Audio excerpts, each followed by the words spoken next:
देखिए, इन दिनों प्रशांत किशोर की मुश्किलें बढ़ गई जब से उन्होंने अशोक चौधरी के ऊपर जो है आरोप लगाया कि वो अपनी बेटी के लिए पैसे देकर टिकट लिए हैं। अशोक चौधरी भी भड़क गए। उनका बयान आया कि हम इन पर अब एफआईआर करने जा रहे हैं। देखिए, हमारे साथ जनस्वराज के नेता अपूर्व एमएलसी रामबली चंद्रवंशी है। अब आपके नेता पर एफआईआर हो जाएगा। देखिए, नेता पर कोर्ट में गए हैं, एफआईआर नहीं हुआ है। पहली गलत सूचना आप दे रहे हैं। दूसरी बात है कि जो अशोक चौधरी अपने गिरेबान में पहले झांके कि कितना भ्रष्टाचार में आकंठ डूबा हुआ है, किस तरह का व्यक्ति है। अभी कुछ दिन पहले पंजाब नेशनल बैंक में जो घोटाला हुआ था उसके पत्नी के नाम से करोड़ों रुपए का, उसको किसी तरह दबा करके जांच को भी रखे हुए। उस पर जांच होगी तो उसका अपने खुलेगा। तो जो बिहार के डोमेन में, पब्लिक डोमेन में जो बातें आ रही है कि अब अशोक चौधरी की बेटी को आप कह रहे हैं, बात वहाँ से निकली। अब अशोक चौधरी की बेटी को राजनीति में क्या अनुभव थे, एक दिन का भी नहीं था। और अगर अशोक चौधरी मैंने अपने बाप की पार्टी से अगर टिकट मिला होता तो कुछ लोग ये भी कहते हैं कि चलिए बाप की कमाई थी पार्टी में तो बेटी को टिकट मिला। लेकिन उसको टिकट कहाँ से मिलता है? रामविलास जी के पार्टी लोजपा से।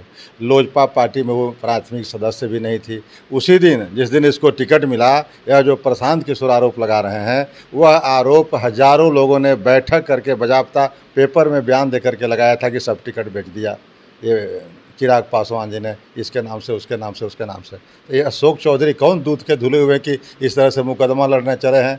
मुकदमा तो अभी बाद में निपटारा होगा, लेकिन अशोक चौधरी का निपटारा अभी 2025 के चुनाव में हो जाएगा। ये अशोक चौधरी के बातों में कितनी दम है और जनता उनको क्या सबक सिखाती है। जनता की अदालत जो होती है सबसे बड़ी अदालत होती है। तो यह जो बिहार है, एक काम बिना पैसा के नहीं हो रहा है। मलाईदार विभाग लिए रहते हैं, ऊपर से दलितों का हक को मार रहे हैं। वहाँ पर वो कितनी % दलित है उनकी बेटी, ये लोगों को समझ में नहीं आ रहा है। दलित की बेटी वहीं जाना चाहिए था, चुनाव लड़ना चाहिए था इससे, दलित सीट से। जो अपने शादी किए हुए हैं ब्राह्मण में, उनकी बेटी को शादी किए हुए हैं भूमिहार में, ये दलित नहीं देख रहा है। तो एक दलित, योग्य दलित को उन्होंने रास्ता बंद किया है। इससे लोगों में आक्रोश है कि इस पर केस करेंगे। ये कितना केस करना है करें। कि उनका चरित्र का हनन किया जा रहा है।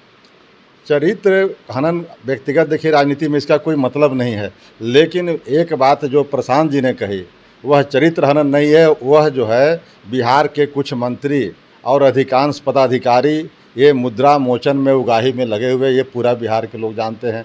आप एक भी काम कराने जाइए किसी विभाग में, किसी ब्लॉक में, डिस्ट्रिक्ट में, आपको पैसे का घूस के दिए बिना कोई काम नहीं होता है। तो इस भ्रष्टाचार में जब डूबा हुआ है और भ्रष्टाचार के आकंठ में डूबने वाले कुछ लोगों का नाम है, उसमें से अशोक चौधरी का भी नाम है। तो अशोक चौधरी पर अगर प्रशांत जी ने कह दिया तो आज अशोक जी को बड़ा तीता लग गया। लेकिन यह बात लोजपा के सारे लोग बैठक करके जिस दिन वैशाली में, हाजीपुर में कर रहे थे, अखबार में का कटरन आप देखिए क्या क्या निकला हुआ था। उस दिन कहाँ गए थे अशोक चौधरी जी? चैलेंज किया कि सबूत दीजिए ना। अरे तो कोर्ट में देंगे क्या? अशोक चौधरी को देंगे? ये चैलेंज कर रहे हैं अशोक चौधरी जी। किस मुंह से चैलेंज कर रहे हैं? इतना भी उनको नैतिकता का ज्ञान नहीं है। कानून में जब केस में गए हैं तो केस में धैर्य रखें, केस में ये भी जाएंगे। इनको नोटिस आएगी तो जवाब कोर्ट को देंगे।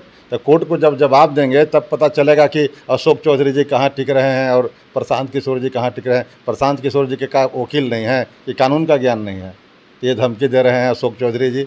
जो सब बातें फालतू की है। बिहार के पब्लिक डोमेन में जो बातें आ चुकी है उसको किसी सबूत की ज़रूरत नहीं होता है। वे पूरे लोग जान रहे हैं कि भ्रष्टाचार व्याप्त है यहाँ पर, और भ्रष्टाचार के आकंठ में डूबने वाले कुछ मंत्रियों में से अशोक चौधरी भी है। ये आप भी आरोप लगा रहे हैं, आप पे भी केस हो जाएगा। कर दे केस। इस केस से कौन डरने वाला है?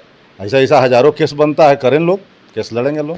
इसलिए इस तरह की बातें कहीं नहीं आनी चाहिए कि कोई पब्लिक डोमेन की बातें है। पब्लिक कह रहा है कि बिहार में भ्रष्टाचार है, बिहार में विधि व्यवस्था खराब है, लाइन ऑर्डर खराब है, स्वास्थ्य व्यवस्था खराब है। तो स्वास्थ्य मंत्री जाके केस कर दें कि रामबली जी कल कह रहे थे कि स्वास्थ्य व्यवस्था खराब है, ये केस कर दें। इस तरह से केस होने लगे तो फिर समझिए कि लोकतंत्र की धज्जी उड़ जाएगी। असहमति का भी स्थान है। और जो बातें प्रशांत किशोर कह रहे हैं, पब्लिक कह रही है, हम कह रहे हैं और लोग कह रहे हैं, उस बातों में कितनी सत्यता है लोग भी समझ रहे हैं। और समय आने पर इसका जवाब देंगे। बहुत सारे प्रश्न होते हैं जिसको समय उत्तर अपने आप दे देता है, उसके लिए ज़्यादा हड़बड़ाने की ज़रूरत नहीं होती। समय का इंतजार कीजिए, समय जवाब दे देगा। पूर्व एमएलसी असर जन स्वराज के नेता थे रामबली चंद्रवंशी तमाम बातों को सुन रहे थे। इस तरह के तमाम अपडेट्स के लिए बने रहे इनसाइडर लाइव के साथ। धन्यवाद।